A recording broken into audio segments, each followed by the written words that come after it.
It's like a different kind of mental speed. Yeah. How do you, like, is this something that, like, do you do something to train your brain, or is this just like, just how quick you are? Yo, no, for real. That shit is That's fast, funny bro. that how you brought that up. No, the thing is, I'll be honest with you, bro. And this is just, you know, because you're my man, bro. I'm going to say this. I'm a dick in my head. I'm a sarcastic asshole. And I found a job that just lets me say what I want to say. Boys in the borough, boys, always in the motherfucking borough. No, we keep it thorough. See me on the streets, don't be asking for referrals. Hey, there's no running back. We on the road, that's a fact. Came so far, there's no going back. See me in the club, keep it safe, we got my Keith, thank you for coming to the crib, man. Yes, I appreciate you, bro.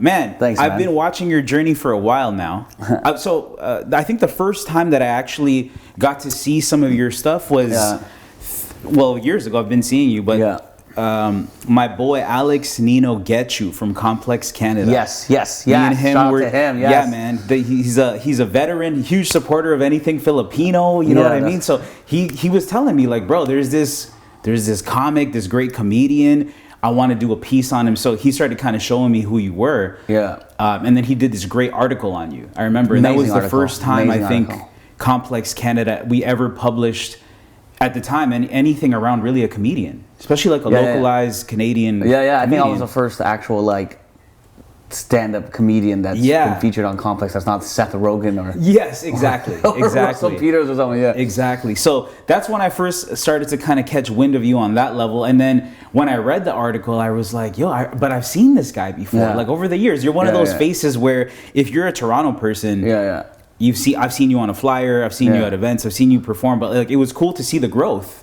Thanks, you know man. what I mean? And then we recently connected in LA. Of course, because that's where the heavy hitters meet. Yeah, of course, bro. So it was good to see you do your thing live, and man, you crushed it, bro. Thank you, bro.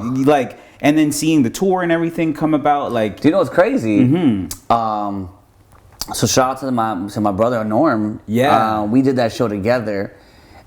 But that show was kind of like, so I had a manager. I have a manager in LA. Shout out to my man Jimson. He's the man behind the wheel. Right. And he's just been taking care of everything for me. And you can see the night and day from American rep to Canadian rep. You know what I mean? When you're rep by a Canadian manager, it's kind of like do your own thing, kind of make your own way. But he was like, yo, I got your new website up. I got your merch going. Let's go. Like, he was the kind of dude. And then we got hit up by an agent. And they're like, I would love to see Keith live. And then that was the show in LA. That was the show. So he came, shout out to my new agent, Miles. He came to that show, and it was that show was kind of like a showcase. Kind of like, yo, I can do this. Right. And he came with his other agent, Alex. And they're part of there's this Breakpoint management team, talent agency team. And they saw me that day, and literally what you're seeing from the tour, this 26 city tour, was from that day. That was the deal. Wow. So you saw it all, bro. So I saw it from the very beginning, jump, like where it was about to pop off. Exactly. So we had a few dates already lined up, just small dates, Sacramento, San Diego, and then after that showcase, Miles was like, yo, let's get some paperwork done. We jumped on a fucking call.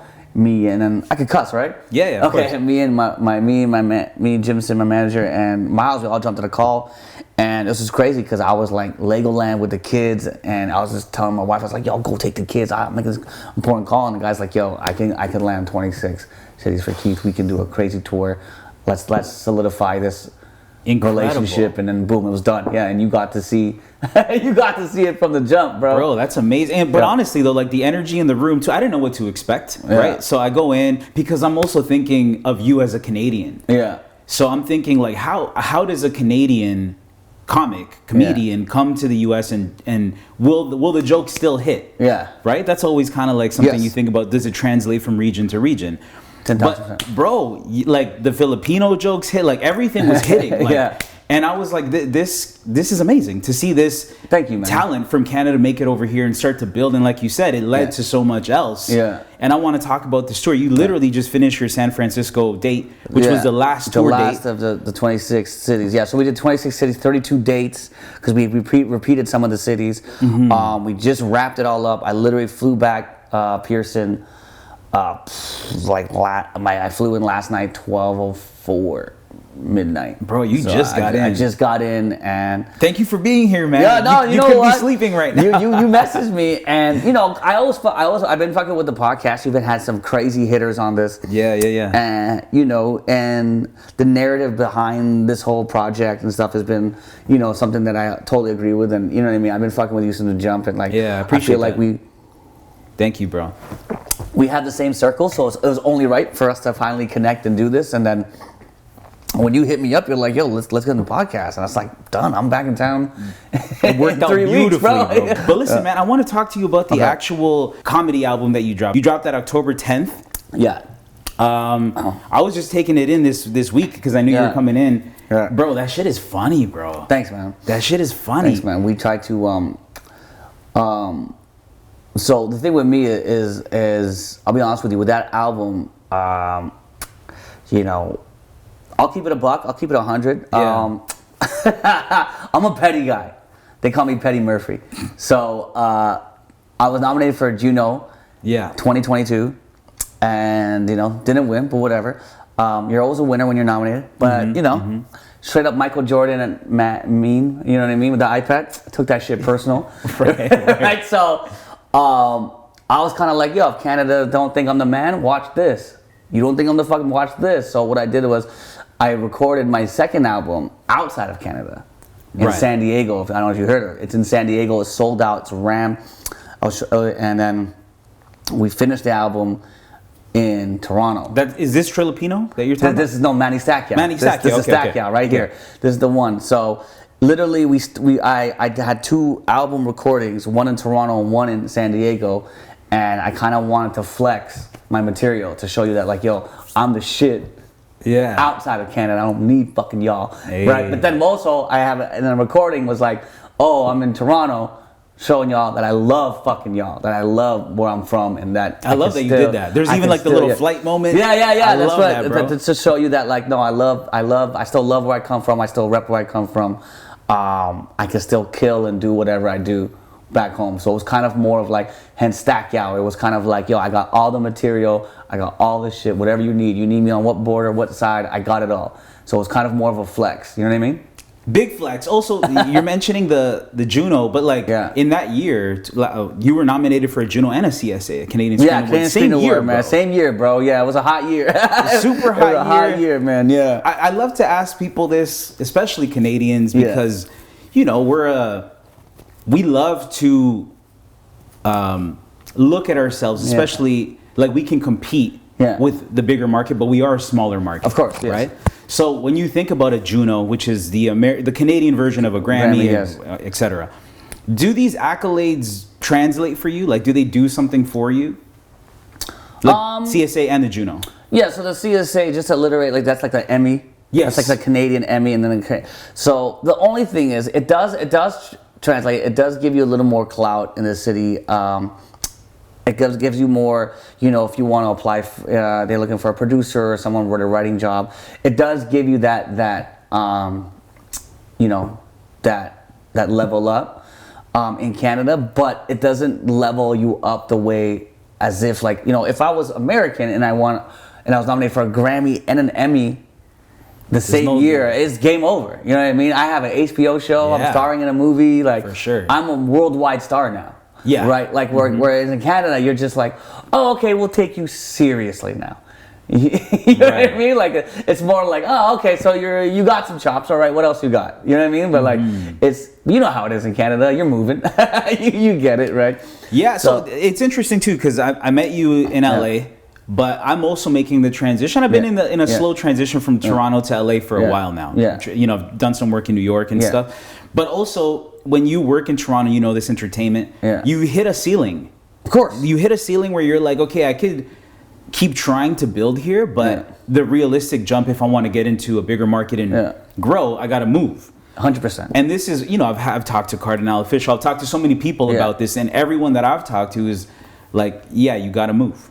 You got to move at some point. No, I watched this in your podcast. Yeah. Everybody talks about, and my little chime in on that is a lot of people always tell me, no, Keith, you don't have to move. And these people are not into entertainment. They're always like, family members or friends are like, no, you don't have to move. Da, da, da. Yeah. And my always rebuttal is, okay, name me someone famous that's Canadian famous that didn't have to be famous in America. And they don't have an answer. If you could name me someone famous that's Canadian, that has no American love, then I will stay here. I don't think there is one. Exactly. There's none. Who? Mr. D? Like Jerry D from fucking Family Feud? Bro, this guy doesn't know. This guy ain't selling out theaters in the States. Get the fuck out of here. You know what I mean? No, like, who is it? There's nobody, bro. See, but that's a good example. Like, Jerry D is somebody that, on Canadian paper, he's made it. Exactly. He's got a sitcom. He had his own sitcom. He's hosting like a television show. He's done it. He's reached the top in Canada. Yes. But that still, he's not necessarily like a recognizable face. Yeah. Especially to all demographics in Canada. 100%. Right? 100%. So I only know him because of comedy. Right. But if I told my brother or my little nephew or my cousin, if I walked into a room with them, they wouldn't. You know what I mean? Like, Same. It would be one of those like, hey, aren't you? Yeah. It's one of those, and the problem is, here's the thing with I feel in Canadian entertainment is we're always looking for Americans to be like, that's cool, and it's like, all right, okay, fine, if that's cool, but think about it, yo. I've been pitching, I've been pitching diversity shows, right? Diverse shows, stories about. Like, I have a Jamaican stepdaughter, so I pitched a show about a Filipino family trying to raise a Jamaican stepdaughter, and and I've been pitching these type of shows and this diversity shows for a long time. Right. And Canada only started fucking with it until Black Panther came out. Still, all these other shows came out. It's like, bro, I pitched you this 2014. We could have been hot. We could have had this already in 2016, but you fuckers have to wait for America to be like, no, okay, black people and ethnic people are in now. Now we're gonna start doing shows, like, you know what I mean? Like, right? We're gonna do more than corner gas. You know what I mean? Like, if you want to know how crazy undiverse Canadian TV is, they did a show called Corner Gas, and when that got canceled, they made a cartoon called Corner Gas. Do you know what I'm saying? I forgot about the cartoon, right? That's what I'm saying, bro. They rebooted it. We don't have enough fucking... But then they started moving forward with Kim's Convenience and Little Mosque, and like now there's Late Bloomer now. There's Run the Burbs. So like they're coming in, you know what I mean?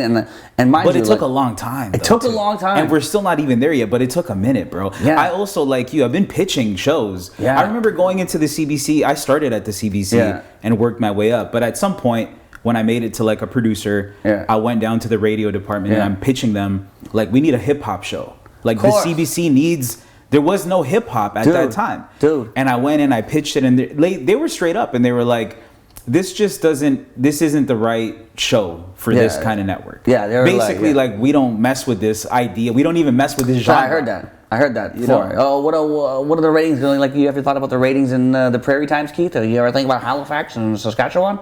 This ain't it. But I get that because you got to think Canada is another place where everything's government grants. I've pitched shows and had ideas, and they come back with like, can you turn your mom gay? Can you add in a Muslim character? And I was like, well, that's forcing it in the story. Yeah. And when you force it in the story, you get movies like Eternals and Miss Marvel. You know what I mean? The Marvels, you got shitty shows like that. But the crazy thing is, what I don't understand is, like, you can have diversity without shoving it down people's throat. Mm-hmm. You know, if you ever watch Spider-Man Into the Spider-Verse, right? The new right? Of course, very diverse, but it's not shoving it down your throat. Mm-hmm. You know what I mean? They can do it. You can do it and make it cool and make it look like it's natural without saying, "Oh, right, we'll just throw it now. Here's a gay kiss scene because we have to check this box." Anybody that knows me, I've done a lot of stuff with grants too. Yeah. But anybody that knows me, that's like built a project with me, knows that grants for me are like Plan C. Yeah. I don't like to go for grants necessarily because it comes with a lot of red tape. Yeah, exactly. Like it's exactly and there's like nothing you wrong said. with that. There's nothing wrong. I mean, if they're giving you money, anybody that gives you money, they're allowed to be like, well, hey, we're giving you money on this stipulation. Yeah. Like you got to do it this way if you're using our money. So I get it. But 100%. I'd rather go to like a private investor or I'd rather try to raise the funds myself or something because I don't like operating that way. This show right now, this is independent, but I went and got a sponsor. Yeah. The sponsor trusts me enough to build the show the way that I want. But this is the thing. It's been a good show. Thank you, and bro. It's been a great show. But the thing with the grants, and I hear you, and I think when you think of any grant, in Canada, we're known for grants. A lot of creatives use grants. Of course. But they all come with some kind of restriction. It's a leash. It's a digital leash that you have to hold on to. Which, at the same time, I'm not knocking Canada for it. I'm not knocking any artist who takes the grants. Listen, if it suits your end goal, if it rides with you, then do it. It's just in parts of my career, it didn't correlate with what I wanted to do, and I'm very big on my craft and my art form. And it's also, like, dude, I don't wanna... hearing your style of comedy, do you think that like a government grant body? Yeah. Because sometimes you get risky with your jokes. I'm like, would a Canadian grant body fund your comedy without you having to change things? I don't know. You know what I mean? I wish I wish I had an answer, and I know that there's a lot of people who want to work with me on doing something, and I mean, if it's done the way I want to do it. Yeah. The thing with me is like, you know, and this is a sad truth. You know, there was a great show called Tall Boys from CBC. Remember that show? It was a sketch show. Yeah. It was really good. It was really funny. Canceled. You know, there was Run the Burbs, funny show. Canceled. You know, Working Moms, funny show. Canceled. These like Canadian shows are like a good one and done. There's a lot of hot one and dones. Yeah. So if I were to pitch a show and whatever, am I going to give my best idea? I don't know, because I've seen what's. You know what I mean? It's a good point. It might not last. Like, why am I gonna write a 4-season arc when it might not last after the first season? Do you know what I'm saying? So like, it all depends on who I'm investing with, who the time I'm putting into it. Too, there's a lot of like great shows. You know, Letterkenny is a very successful show. New Metrics figured it out. They know what the fuck they're doing. I mean, if it's done with a company such as that, you know what I mean, where I could sit down with good people and good production team, and they're like, yo, we want end goal, same end goal. Sure, we'll do it. But obviously, like, you know, I've sat down with Hulu and Viacom and stuff like that, and like, obviously the American meat is more tasty. You know, if an American company's like, yo, man, if I have two show ideas and Canada's begging for one and America's begging for the same idea, best believe I'm going down south. Yeah. You know what I mean? I'm going fucking down south. There's no question about it. And like, let's not sugarcoat it. Any Canadian artist, and you know, some probably watching right now, it's like, yo, fuck this guy, he'd rather give his show. Be in that shoes, be in that position. You're taking that too. Are you taking Crave TV or Netflix? Let's be honest, bro. That's a you know great point. Let's be real, man. That's a great point. Right. So here's a question for you. What do you think, how can Canada, because there's a few things at play here. Yeah. The first is that we're a smaller market, Canadians in general. So there's a population effect there as to why the budgets aren't as big, et cetera, et cetera. Yeah. So what do you think we as Canadians can do to build the infrastructure here for all entertainment? That's music, TV shows, all that. To be honest, and this is so blunt, nothing. Because it's not going to change. Nothing. There's no. You still have to compete as ethnic people from Toronto. We still have to compete with provinces like Saskatchewan and fucking, you know, Manitoba and Alberta, and like sometimes like those people don't correlate with what our vision is. So you have to do these corner gases. You have to, like, at the end of the day, look, I'm talking shit about these production companies or whatever, but these networks. But if I'm in their shoes, I'm doing the same thing. Why am I gonna put a TV show that's, you know, 12% of the market, you know, or 30%? Why am I gonna do it? It's not. The thing about Canada is we produce the greatest talent, a lot of good talent. There's so many good people. You know, The Weeknd, Justin Bieber, and then comedy. You got Russell, you got Jim Carrey, you got Seth Rogen. We're just really good at producing. And getting the fuck out. And like that's the only thing we should, let's just keep it moving. Like, if you're an up and coming artist, like know your end goal, like achieve your goals here, but don't be surprised when it breaks your heart when you reach that goal and you still are in the same, you know, studio apartment that you started with. You know what I mean? Because the one thing I tell people is like, I love Canada. It's great, but in America, when you're running, there's a finish line. Yeah. There is a fucking finish line. Here, you're just running laps.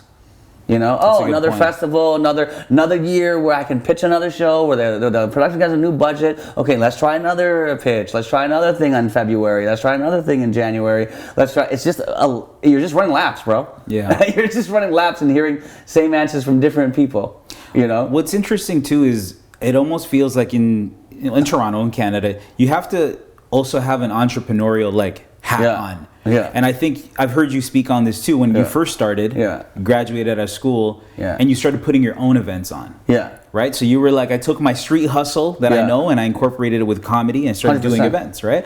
So I think it's going to take someone to build new platforms and do new things in Canada. It can't be under the same regime, under the same three big 100%, networks. 100%. You know what I mean? There's got to be like an independent, maybe streaming service or something where everybody's voice can be heard without the suits dabbling in it. You know what I mean? And that's tough. And that's very tough. Because the suits are the money. The suits is where the money comes in, right? So that's where it's tough. What do you think of and I want to get your opinion too, because I know you've written for TV. You know, your CSA, Canadian Screen Award, was for Roast Battle, right, Canada. So you were writing for that, I know. Yeah, I was writing performance, right? But when you look at Jay and Trey, for instance, their new show, right? Yeah, the moving show. The moving show on Cravers, on Crave. Yeah. I haven't even seen it yet. I'm going to sit down and binge the whole thing. But those are my guys. I'm happy to see them win. Yeah. You touched on something earlier where you're like, well, Canadian shows like that tend to be like a one and done. Yeah. So for me, I'm going to watch the show. I'm going to support. I hope that it turns into season 2, 3, 4, Everybody and it goes does. on, right? I really want that. Everybody does. But in your perspective, do you think that comics like that, comedians like that, like Jay and Trey, guys like that come from Brampton, Scarborough, wherever, do you think that these guys will be given those opportunities to have longevity on these networks like Crave, like CBC, Bell Media? You know what I'm saying? Well, to respond to that answer, what is longevity on those networks? Like more than a season. But think about what's the most longest successful show from those networks. That's a good point. Well, CBC, there's not much. CBC has CBC's Dragon's Den that's been on for like 14 seasons. Yeah, they're done now. Dragon's Den, I mean, which is essentially Shark Tank. Correct. Which is an American idea. Yes. You know what I mean? So it's like, the real question is, what is the best TV show that Canada's produced? It's probably Schitt's Creek, maybe. Mm-hmm. You need a show like Schitt's Creek. Now, is that Schitt's Creek? I don't know. You got to really think about it. These guys are 25 and under, you think? From Brampton, Scarborough, their demographic, their sense of humor can only relate to, do you think, now here's a real question. Yeah, they're if they're brown or Muslim, there's that in Winnipeg. Do you think do you think their jokes are correlating with them? Do you think their jokes are correlating with the Muslim population in Vancouver or Montreal or you know what I'm saying? So these are the things you got to ask. But and it's not if I'm not shitting on nothing. I'm just saying that these type of these shows, you want to see them win. Mm-hmm. I do. You want to see them win. And I think from what I've seen from the show, a lot of my homies are on that show, and I want these guys to stay working and have a job, and it would be a fresh breath of fresh air if it had kept going. The only thing with me is if certain shows fucking, look at a show like Working Moms. That was a good show. That was a really good show. And that demographic, every type of mom. Mm-hmm. You know what I mean? And still didn't last the test of time. True. You know what I'm saying? So how are we going to do with young hip hop brown dudes from Brampton? Don't know, man. Don't know. Yeah, it's an interesting point because I don't know if there's they also did Judge Tycho, right? Yeah, I think that was on Much Music or something like that, and that I think it only lasted a season. And you're right, because the style of comedy is not going to translate to somebody in Edmonton. Perhaps, maybe it will, maybe it won't. But Toronto for sure. Toronto gets behind it. Of course, 100%. That's our slang. That's the way we talk. That's the way we grew up. We get it. But you're right. Maybe someone in Newfoundland might not And listen, Watch it. I love Toronto. I love what we do. I love everything about our city. Well, not everything, but you know, but you know, this Toronto accent, this Toronto thing. Like I've been around in New York, Detroit, Chicago, you know, all over California, and then all over Canada. And it's like I feel like we're the only ones who like this accent. Like people don't like it, you know what I mean? A lot of people don't. The Toronto man accent. Yeah, the Toronto man thing. Like I know a lot of people in Winnipeg don't fuck with it. I know a lot of people in Alberta don't fuck with it. Trust me, people in Montreal don't fuck with it. Even people in fucking, literally, I'm in fucking Barrie and people don't fuck with it, and it's the same province. So it's like it's such a hard thing, you know. It's a hard thing to push, and it's that one like you're literally hitting the TikTok audience, right? And I haven't heard you mention it much in your comedy. Yeah. Do you touch on it, the Toronto man accent? No, not really. The thing with me is I've got this this North American like success because I tried to stay away. A lot of people, it's crazy. What the thing about me is like, because I've caught a wave online and I'm in Toronto. A lot of people come up to me like, "Yo, what are you doing in town? You're in Toronto, right? Oh my God!" Now and literally, no, I'm fucking Canadian, man. I live here. Yeah. So I went to shout out to the crew, chilling and grilling, that party. Yeah. Right, great party. You know, I was there and people were just like, "Yo, what are you doing in town, bro? I love your stuff online. Can we take a pic? Da, da, da. Are you in Toronto? How long in Toronto? You have a show here?" And I was like, "Bitch, I live across the bridge, bro." You know what I mean? Like, this is my hood. This is where I'm from. But the thing is, it's crazy, and you know, I'm doing a tour because this promotion company thought I was American. So they're like, "What kind of hotel does Keith need in Toronto?" I could have just snagged this hotel. And the thing about it is, and I hate to say this, it goes back to what it is, I've created this, I guess, this illusion that I'm not Canadian. So I haven't talked about Toronto. I haven't talked about being Canadian. I talk very briefly about being Canadian, but I just talk about regular shit, you know, regular comedic stuff, and I make sure my shit's universal. You know what I mean? Because if I'm just be like, "Yo," if I post a clip like, "Yo, I was in Scarborough Town Center and the mans were like," and then another, who's booking me? The Scarborough man's booking me. Have you ever been booked on a show in the Scarborough man? They don't pay. You know what I'm saying? "Yo, you don't pay." And they'll say, "Yo, we'll give you half this week," and then you know. So it's like in my head, it's not me trying to knock anything. It's just like in my head, I try to keep it. You know what I'm saying? That's interesting because I agree. I think you have more of an international feel because you also lean into being Filipino. Yes. A lot in your comedy. I talk about being Filipino. I talk about fucking being a dad. Being a dad, I talk about smoking weed. Yeah, you talk about your hot Filipino wife. I don't know her name, but I know her as hot Filipino wife. Hot Filipino wife, you know what I mean? I talk about, I talk about all these things that are just problems that I have that I feel that everybody can, you know what I mean? Like, a wise man once told me, and he was an OG comedian. He goes, "If you think local material, you're only getting local work. You're only getting local gigs. If you write local jokes, you're getting local gigs." So I said, "Fuck that.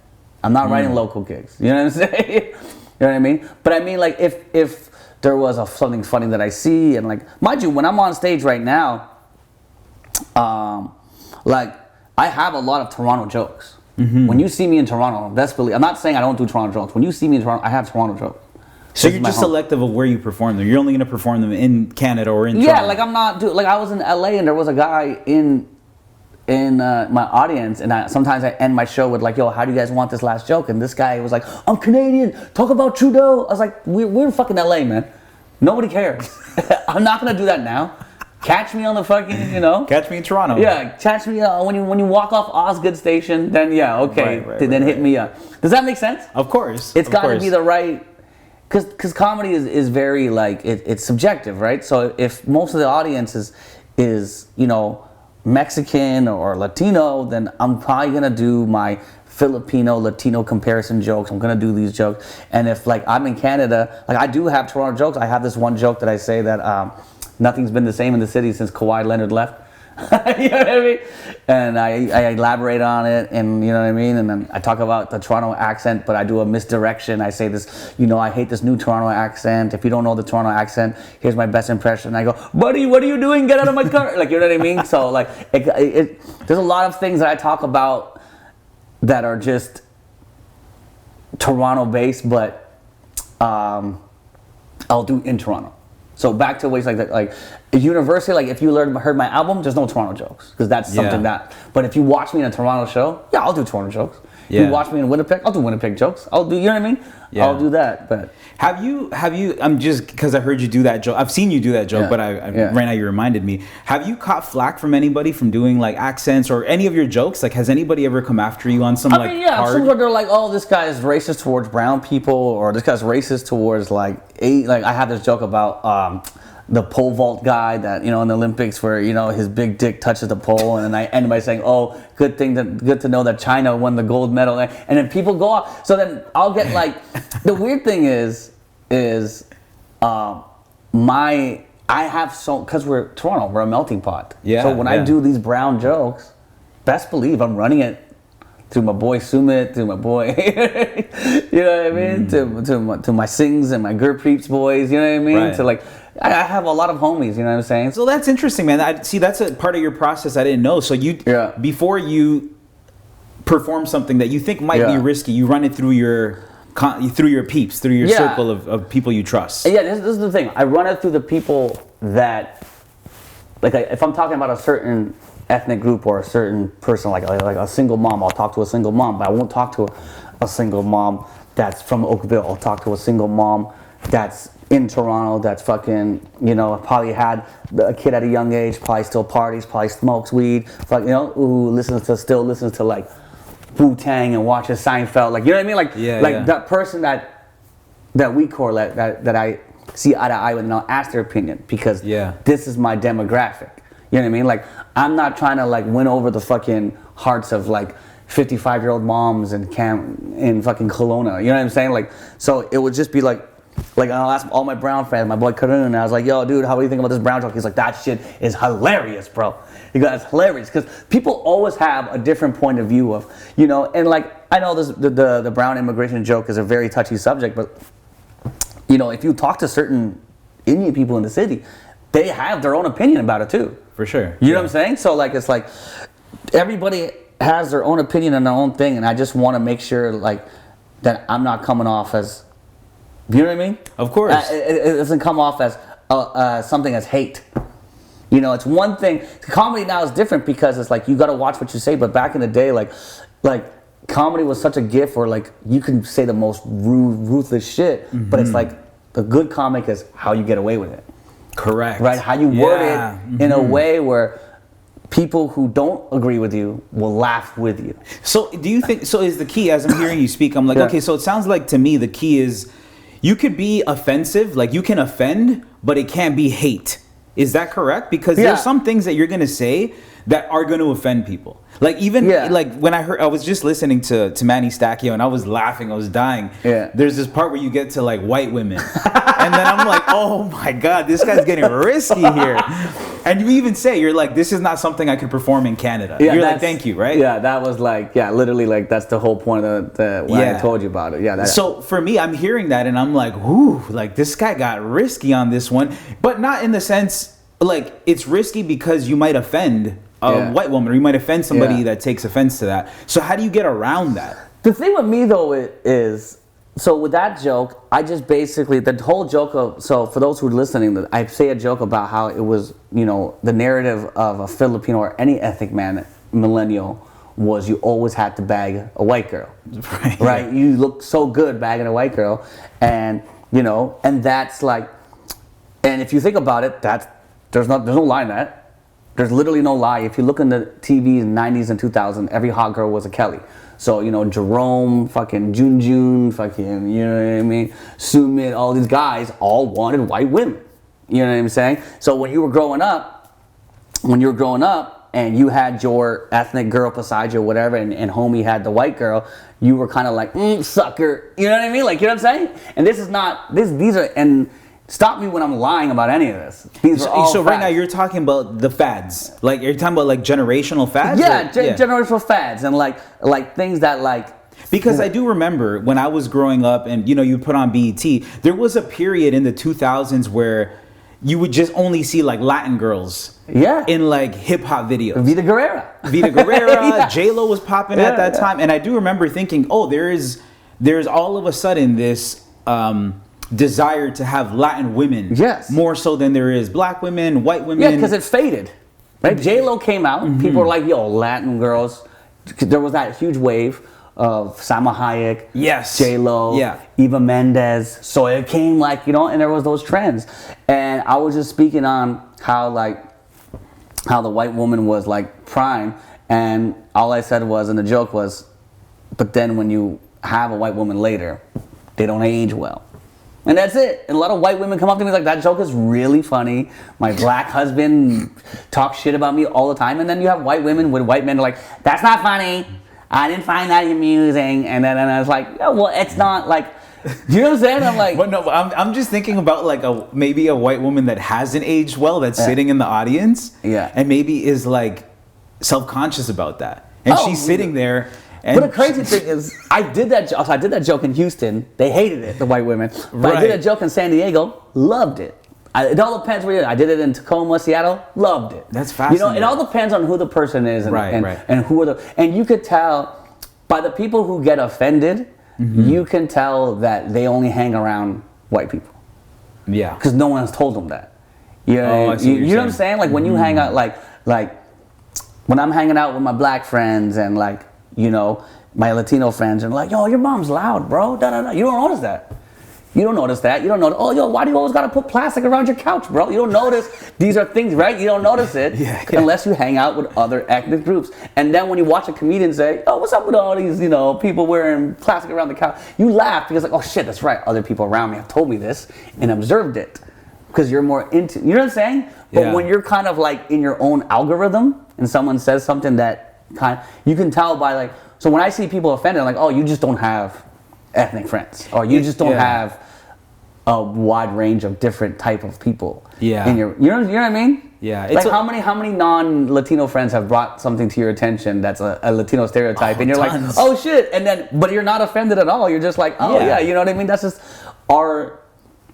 Of you course. Know what I mean? And I think also growing up in Toronto, we have a lot of that. We have a lot of friends from different ethnicities that you learn from. Even about yourself, and you learn about them, but you learn because you're surrounded by different ethnicities. I did that joke in Burlington, Ontario.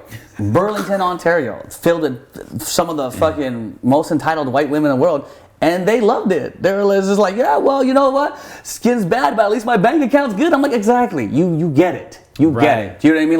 Like if I make fun of a white woman about aging, it's not like there's a lot of rich white women who age well. There's a lot of white women who age gracefully, and it's like, if you get offended, then obviously there's an insecurity that you have to deal with. Yeah. I think this is only even a conversation in more so recent years because of cancel culture and because Karens of and all of that, man. Just people being more sensitive in general, right? Yeah. I feel like comedy has been the last frontier, you know, stand-up has been the last frontier where people could still be brutally honest. And even take risks. Do you think that that's fading, or is that coming back? I think it's coming back harder. You got guys like Andrew Schultz and Shane Gillis, and then look at fucking that guy Kill Tony. You know, you got because now it's such a taboo to be real. People want to be real, but the problem with that is people are now trying to be too real, where it just sounds like hate. Do you know what I mean? So now it's the opposite. What thing with me is like, I'm not trying to offend anybody. I'm just speaking my own truth, but I'm also wording it in a way like I used to have this other joke where I say, brown guys, I love it. I have a brown friend. I have an Indian friend, Anil, and I'd love it if he played hockey because he's good at hockey, right? Because think about it, if he plays hockey, he'll be the first ever hockey player to bargain penalty minutes.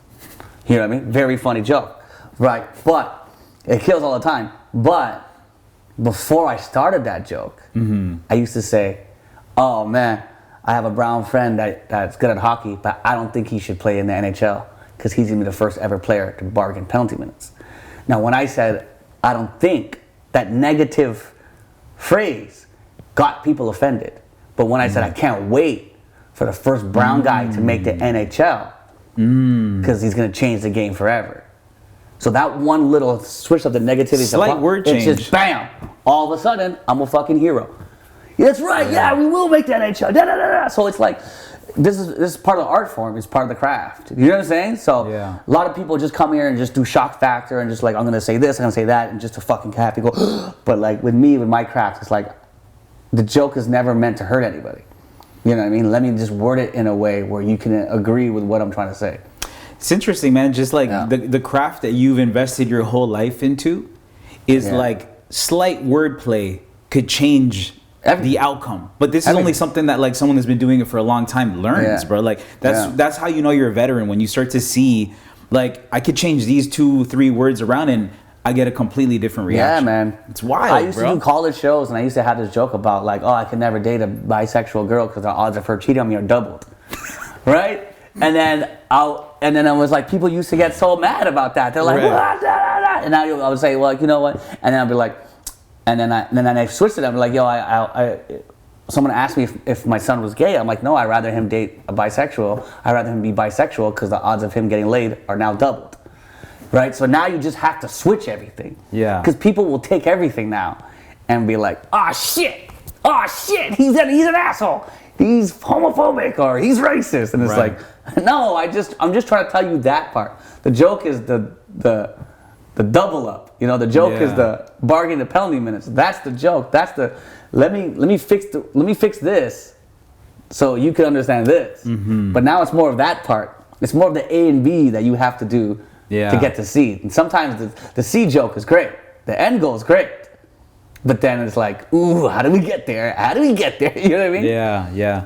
And it's bro, like as I listen to like a lot of your comedy, your family is an integral part of like your setups, of your delivery. Yeah. It's a big part of it. How does your family feel being included in your jokes? Fuck, I don't know, man. I don't know. I think they don't like it. No, I'm joking. They feel, you know what? They feel, they know like what my job is and stuff. And a lot of the times is I'll take a small thing that happened with my family and then make it big. You exaggerate it. Build on it. Or, you know, I have this story about how like, this epic joke that I say about losing an NBA 2K game, right? When I was drunk, and then I had to give my son, and I had to give pizza to the class, and like that whole story at the end, you know, I don't want to ruin it, but that never really happened at the end. I never really went to the class. When I actually had to drop off the pizza when I lost, I just went straight to the office because my son was like, yo, he's not in my class. I'm like, oh, okay, let me just drop it off in the office. And the office was like, all right, we'll bring Andy from the other class and him and your son can eat together. Like, you know what I mean? So it was but there's no joke to that. Of course. Right? You can't just be like, all right, and then it ended like this. And then you're like, no. So you have to You gotta write. You gotta make it a story. Add the spin. So I think my family's not really like, they don't give a shit about it. Obviously there's certain things where like if I said a joke and my son was like, I don't want you to say that, then I'll take it into consideration. You know what I mean? So is this one of those things where you also run it by your family? Like do you tell them your jokes before you're performing them and stuff? No, so I won't tell them. So like, we'll have dinner or whatever, and I'll be like, hey, by the way, I brought up the thing that you said yesterday. And then my daughter will be like, what did they say? And I'm like, and they laugh. I'm like, is that cool? And she's like, yeah. You know what I mean? Right. So, because bro, there's some things where I'm listening and I'm like, man, if I said this about my wife, I don't think she would be pleased. You know what I mean? Like even just like stories of like how the twins came to be and stuff like that. And I'm just like, man, this guy brings his family in a lot. That's a supportive family. You know what I mean? No, but it's also the thing is they know my job. They know, you know, and at the end of the day, like, it's not that I'm like sitting with my family. I'm like, all right, let me make fun of that. If there's certain things that I know that no one can touch on, I'll bring it up. And the thing with me is like, comedy is such a hard game now where you can do a funny stand-up joke and then it go viral, and then some fucking guy turns it into a meme. Now he's more famous than you, right? But if I'm talking about my life and my shit, you can't steal my joke because this is my life. Oh, you had twins and you got them conceived the same way I did? Yeah, good luck, buddy. Good luck trying to run that joke and people not saying that's keep faith. You know what I'm saying? Yeah. So I can only be honest. I can only do my shit. Like if I do a whole set on Trump, you're gonna turn on the internet tomorrow, there's the same jokes. You know what I mean? So it's I always put it like, what are things that I can say that no one else can say? Right. Because they're my life. You know, this is my art form, this is my craft. The more digging I've done on you, like you've always been really family orientated. Yeah. Like very much so. when as your kids are getting older now, I think I heard you say your daughter's a DJ now. Yeah. She's DJing. Are you pushing, like, what if one of your kids came up to you and said, Dad, I want to follow in your footsteps, I want to be a comedian? Oh, I'm going to be mad. I'll be like, yo, be a drug dealer first. No, I'm joking. No, the thing is, like, here's the thing, man.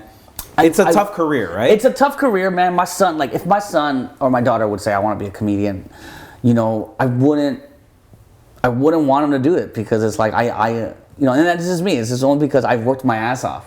So you can get a pension, so you can get a sick job.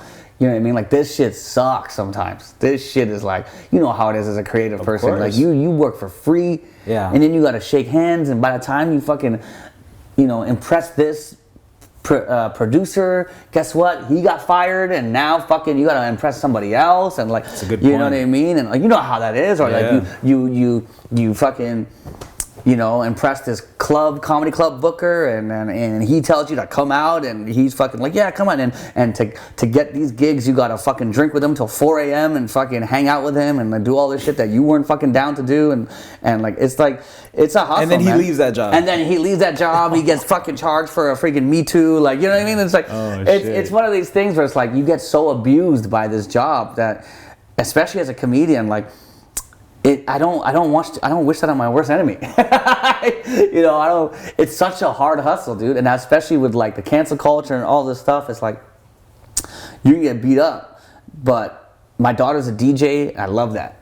Yeah. I love like being a creative is dope. The thing about it is, look, I'll be honest with you. Comedy is, if you really think about comedy, it's probably the hardest performing art form. If you really have, it's probably the hardest part, because can't. Justin Bieber got famous off covers, singing covers on a corner. I can't do covers. I can't get famous by doing Jerry Seinfeld or Eddie Murphy's joke. Black people and N-words, or Ovaltine. I can't do that. Yeah. I literally have to do my stuff. And then when a rapper or a music artist, when they drop an album, they can tour the album, right? Because everybody loves those songs. When I drop a special or an album, I can't tour the album. Because the thing about comedy is, every joke is the element of surprise. So if you know what's coming, you're not going to laugh. So now that I just dropped this album, I can't tour that hour. I got to make a whole new fucking hour for these people. And then there's going to be an artist, a singer, a DJ doesn't have to come up with material. As long as they know how to mix, there's always going to be material. Yeah. Drake, Future, all these guys are going to leave. And then there's Tyler. Then there's now this freaking Kendrick. It doesn't matter. As long as there's someone to spin, you will have a job as long as you know how to spin. Mm-hmm. Right? Actor, like, you don't have to write your script. You can sit.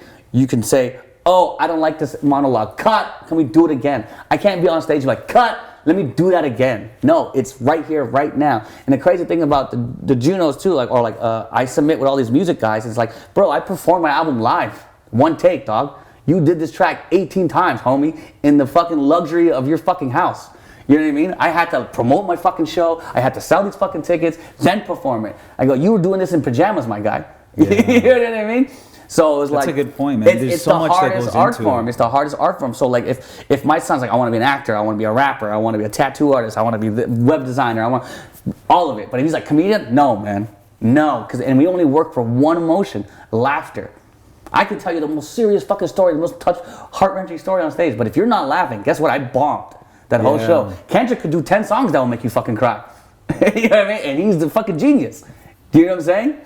Wow, bro. Yeah, I mean, when you think about stand-up comedy, there's a reason why people love it. It's because there's this element of live performance to it, right? But as the person performing it, you have to read the room. You're thinking about cadence. You're thinking, and then, 100%. Bro, like the material, like you said, once it's used, once it's gone viral or something, it's gone. You can't really use that again. I mean, you can, but you.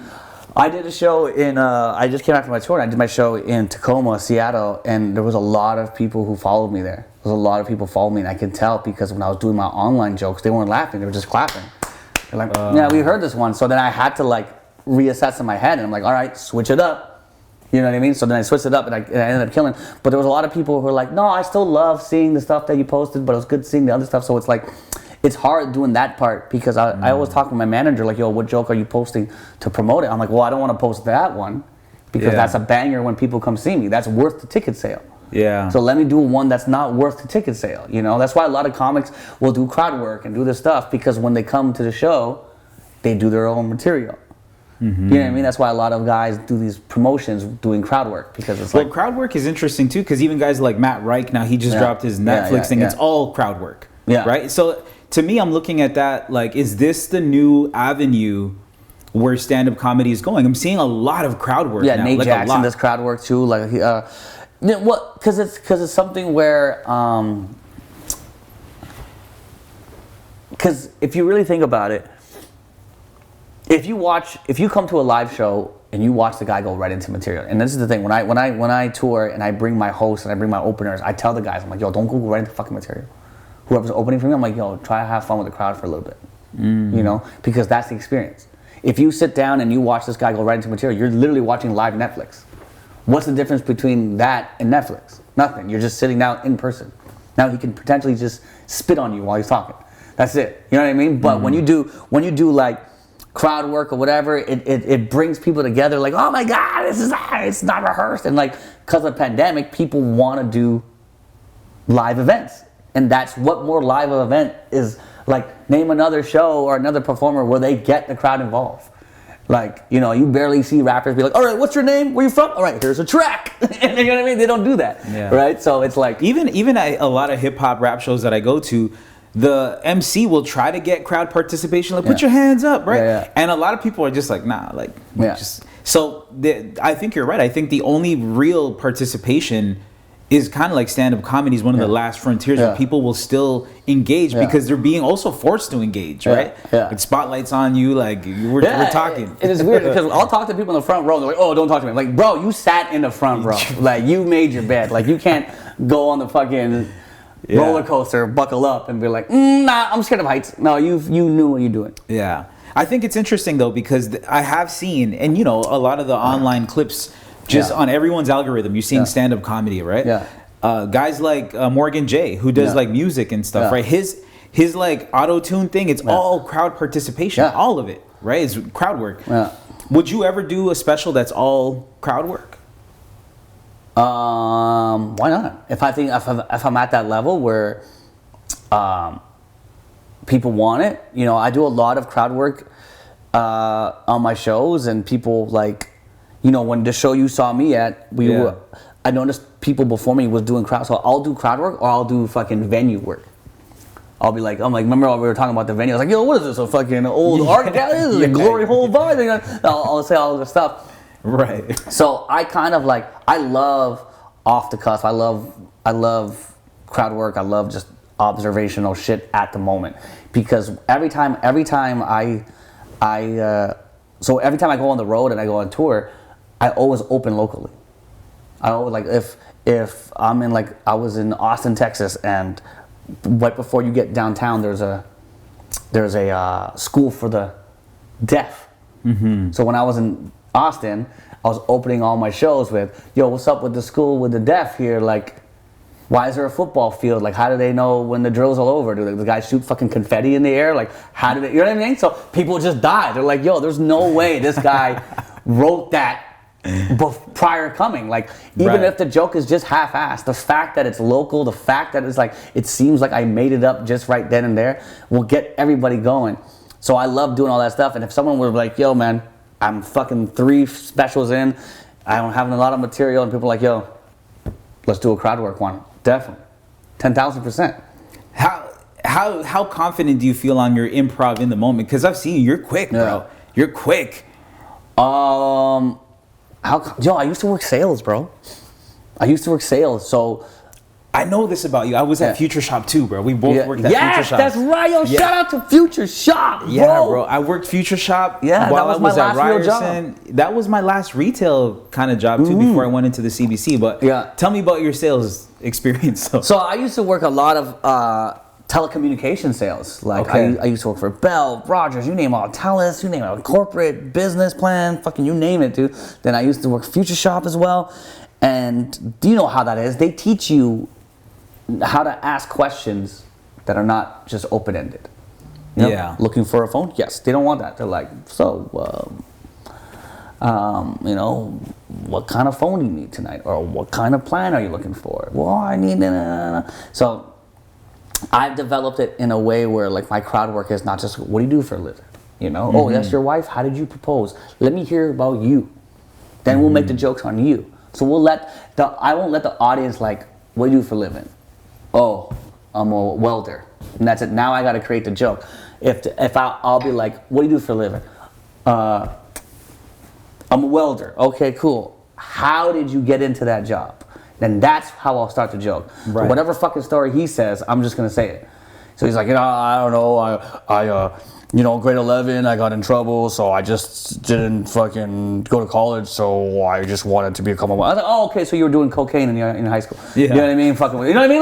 Like I'm just listening. Bro, but you know what? It's so quick that it's abnormally quick. I don't think the average person it can be that witty. I know lots of people that are witty and quick, but that's like really quick. It's like a different kind of mental speed. Yeah. How do you is this something that do you do something to train your brain, or is this just how quick you are? Yo, no, for real.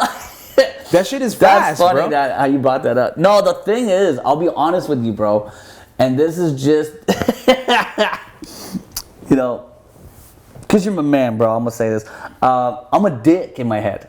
I'm a sarcastic asshole, and I found a job that just lets me say what I want to say. Like, you know what I mean? Like, I was always just quick in my head, but society was like, no, don't say that. No, don't say that. Right. Now it's just like, choo. So just literally this job has opened up my my potential of being a sarcastic asshole. If that makes bro, sense. the sarcasm comes quick to you, bro. Yeah, no, I'm always like, I was parked out smoking a joint today, and and I'm in this freaking back of a library parking lot, and some fucking cyclist knocks on my glass. It's like, this is not a parking spot. I go, fuck her, that's not a bike lane. And he was like, it's like, I'm just ready. You know what I mean? I'm like, don't fucking come at me. And the crazy thing to me is like, when people personally talk some shit, I'll stop them. Like, I've had some issues with like family members or like my in-laws or whatever, and I'm like, you sure you want to say this? You really want me to say this? Like, I'm ready. I'm artillery up. Like, I'm ammoed up. Like, I got enough ammo to destroy your life right now. I'll fuck up your whole self-esteem. Dude, how is it in your household with your wife and kids if it starts turning into a verbal argument? You must decimate everybody in this house. No, my kids are good. Yo, my daughter, shout out to my daughter, Layla. I love her. Because she'll meet a man, and someone asked me, she's like, what would you do if, when you if your daughter has a guy that verbally abuses her or says something? I go, the fact that man is already with my daughter, he's already went through the smoke. Because my daughter's my daughter. We can go, she's so fucking, you think I'm rude? My daughter's funny, man. Layla's so fucking funny. So are your kids quick with it too? They're quick, bro. They're quick. And sometimes I'll get some of their shit from, you know what I mean? I remember my daughter said something stupid about this guy online, and she said something so funny, and then I said it on the thing, on the crowd work, and my daughter was like, did you take my shit? I'm like, yo, your shit's funny, man. What do you want me to do? That shit was funny. You're not going to use it for anything.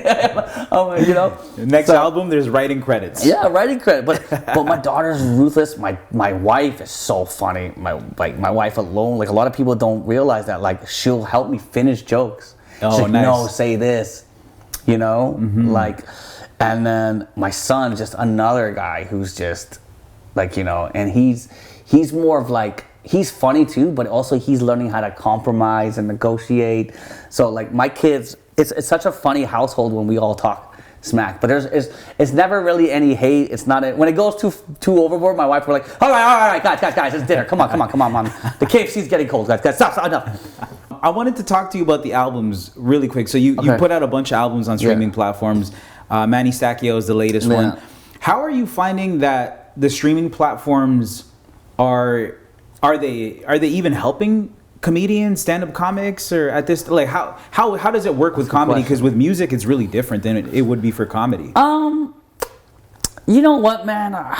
It all depends on the person's platform. You know, like I've been caught in a good wave, and I've been having a lot of followers and fans, and so when I put something out, you know, people are listening to it, and I get a lot of DMs. When I put out Manny Stack, a lot of DMs. People, oh, I love the one about this. Oh, this one, and I think when you become like comedy is such a hard thing where people want to see it visually, right? So audio wise, it's kind of tough, but. And also, I just going back to what you were saying before, where it's like, let's say a Drake song can be repeated multiple times, and a comedy, like a joke, how many lifetimes does that have for someone to play it over and over? Not a lot, because I noticed when I dropped my album, people will listen to it, especially in California, people will listen to it on the commute, and that's it. Rest in peace, that's done. And then a lot of times, if you notice, when you see something funny online, you share it. Yes. You know, check this out. So it's more of, I notice certain, like I'll look on my Spotify or whatever, oh, this one's going to play the most. I'm like, oh, so people are probably sharing it. People are like, yo, listen to this fucking thing this guy fucking said. So I think it's not as big as music.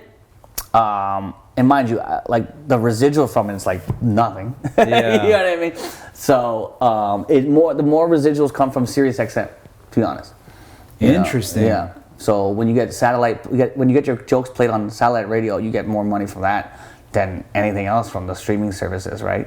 But with that being said, like it's one of those things where it's more of like something to give your following, you know what I mean? But not like if like Kendrick drops an album, Drake drops an album, that's kind of like their piece for the year. Yeah. You know what I mean? This is what they're rated on for the year.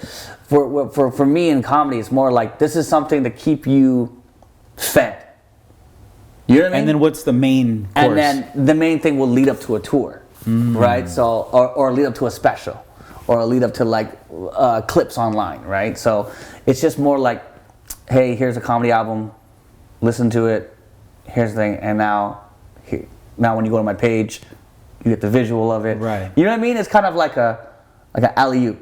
Yeah. You know? Yeah, I feel you. It's interesting. I think even with all the conversation around Spotify and UMG and Drake suing them, it's interesting to see how the digital platforms are responding to artists or treating artists. Like, you know, you've heard the thing with Drake, right? Yes. He's apparently crazy. Apparently they've inflated. I don't know how much proof there is yet, but apparently they've inflated numbers. Just and let stuff it go, man. For Just let it go.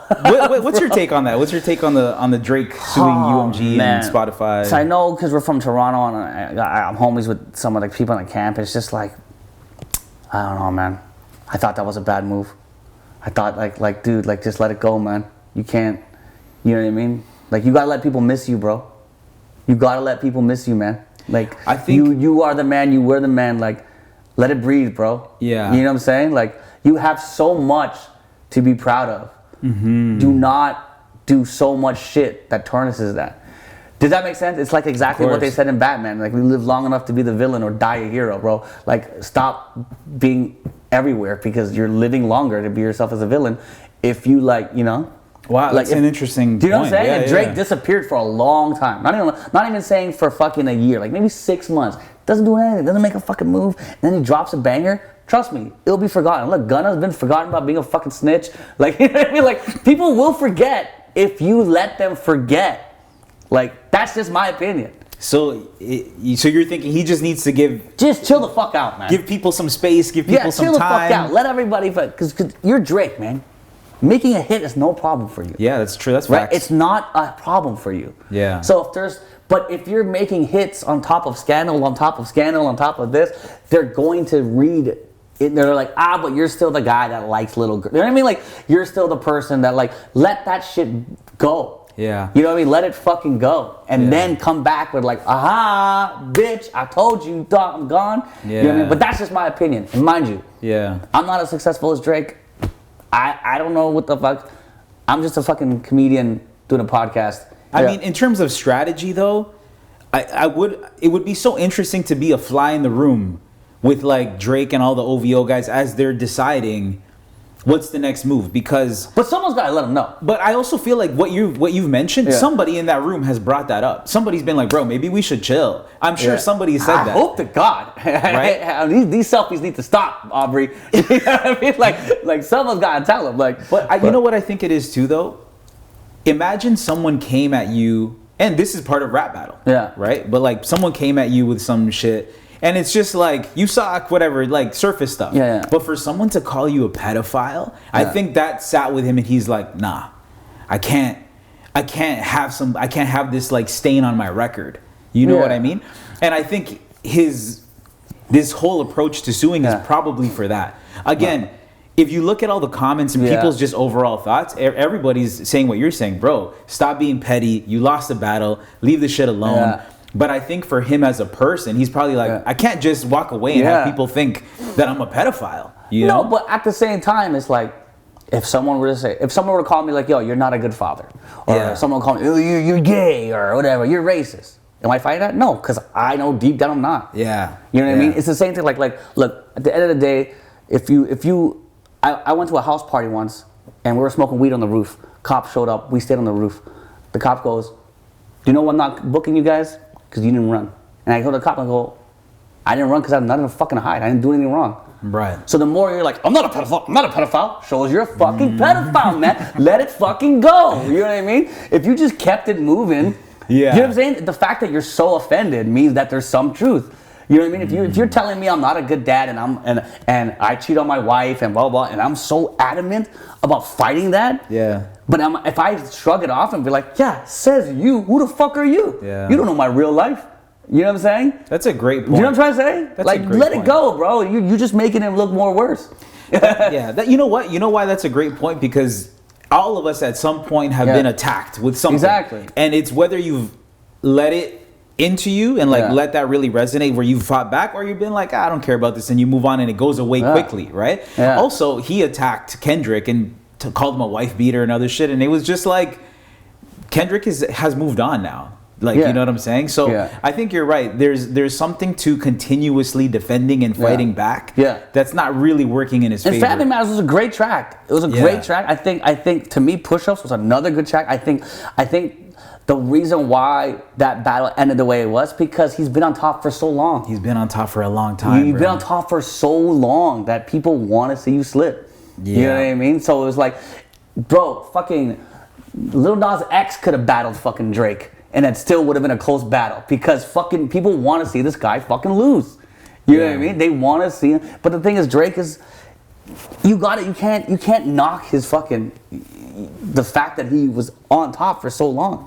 Mm-hmm. And, you know, back to what you were saying about how, like, you know, if people just keep, like, for me, like, if someone were to call me something, I'm just like, whatever, bro. Like, you don't know me. You know what I mean? Like, it has to be like, I don't know. I'm talking too much about it. No, I feel you. Here, we're gonna end on some speed round, quick questions. Okay. This was a great chat. Well, thanks for having me, bro. By the way, the drip is on fire. Thank you, brother. I must say, the drip is hard. I appreciate you, bro. I know you're a fashion guy yourself too, bro. I see you rocking Rude all the time too, bro. I mess with Rude too, bro. They help me out. Dope, bro. Here, so let's end like this. I ask you a couple questions. Go. First thing that comes to mind, spit it out. Best Canadian comedian of all time. Who? Best Canadian comedian of all time? Keith fucking Pedro, bro. Keith fucking Pedro, man. Fuck everybody else. Okay, second to you. You know, I had to hit with a Kanye answer. No. You said it with such confidence too, bro. I loved it. You know what, man? Best Canadian comedian of all time. In terms of, okay, I'll say this in terms of what he's done and how much respect he's got in the comedy community. And I would have to say Norm Macdonald. Ooh. Norm Macdonald was a great, in terms of writing, cadence. Like, Russell Peters has done a lot, right? Yeah. But his jokes are kind of like, you know what I mean? Yeah. But in terms of like like writing and being funny, and like a lot of people have taken his style. Dave Chappelle was a huge fan of Norm Macdonald. They were like, you know what I mean? Like people, like you ask any comedian, any real comedian, they had so much love for Norm Macdonald. Yeah. You know what I'm saying? I think I asked Russell Peters this, and he also said Norm Macdonald. So like, there's a lot of love. Yeah. For no, him. Norm's the guy. Yeah. Okay, dope. Best Canadian comedy actor. Whoo, comedy actor. Best Canadian comedy actor. We have so many too, bro. Oh, this is hard. Fuck. Shit. Wow, bro, you got me. For me personally, I'm a Scarborough boy, so it's got to be Jim Carrey and Mike Myers, bro. Like, wow, you know what? That is. Where are you from? Where in the city are you from? You're from the West, right? I'm from Bathurst, north of Bathurst. Okay, the Bathurst line.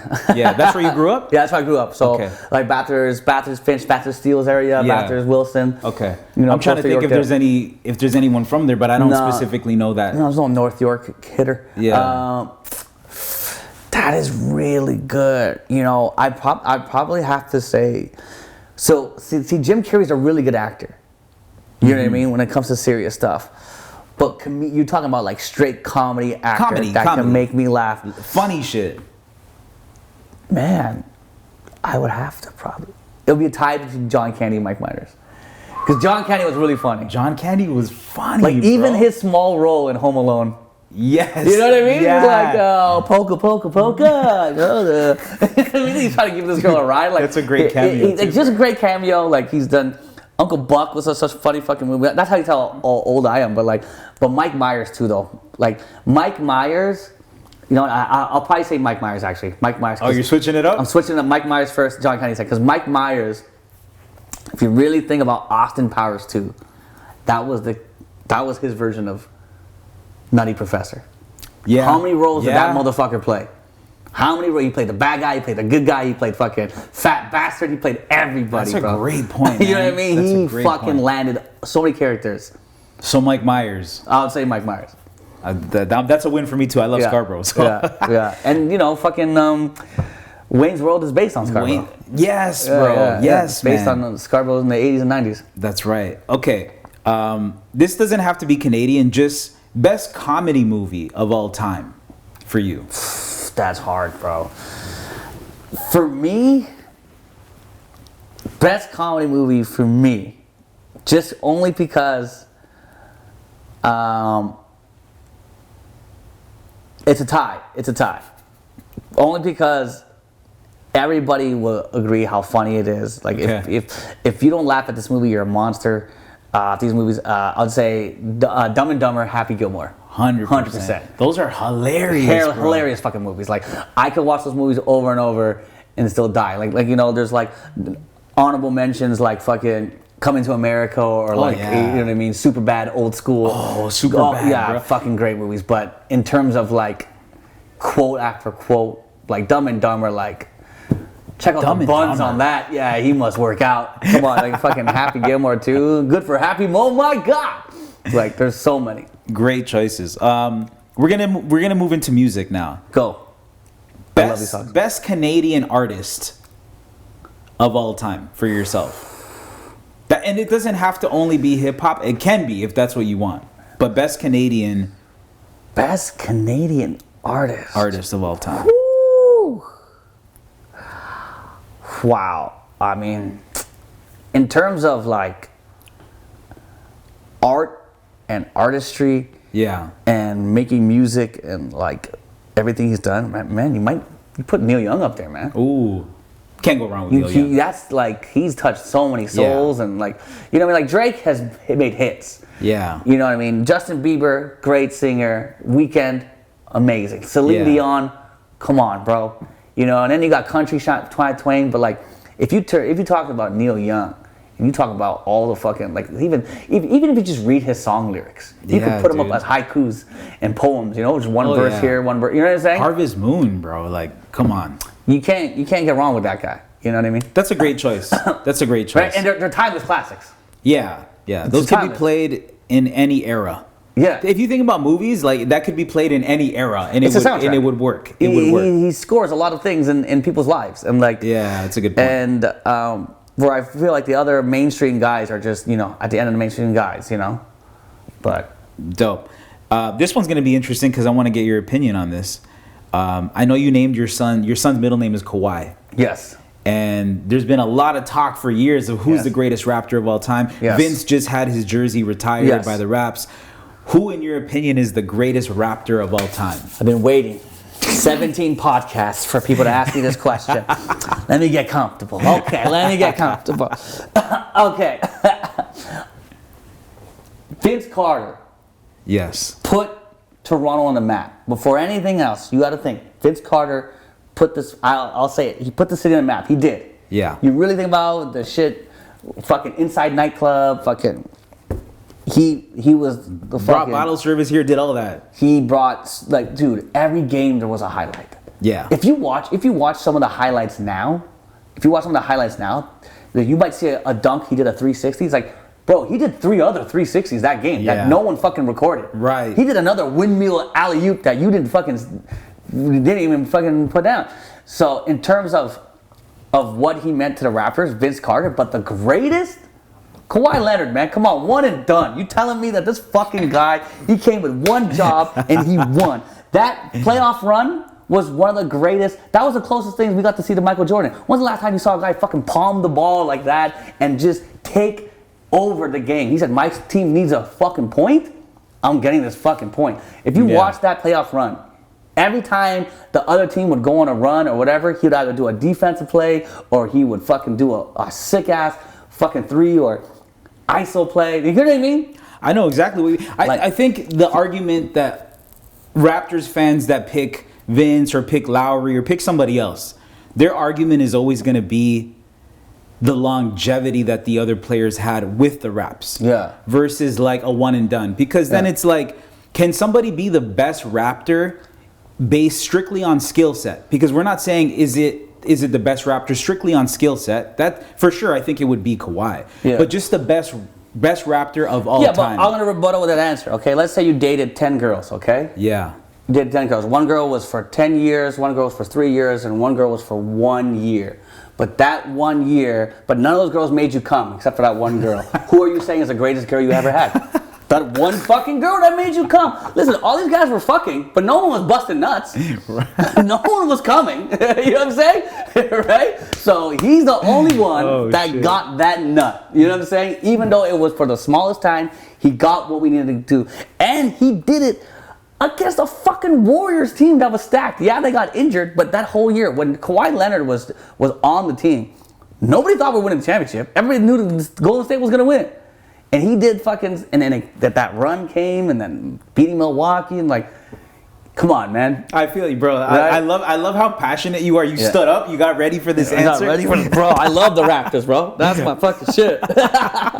Bro, I love this, man. That's all I got, man. That's all I need from you, brother. I Okay, appreciate cool, you, man. bro. Thank you for coming through. My guy.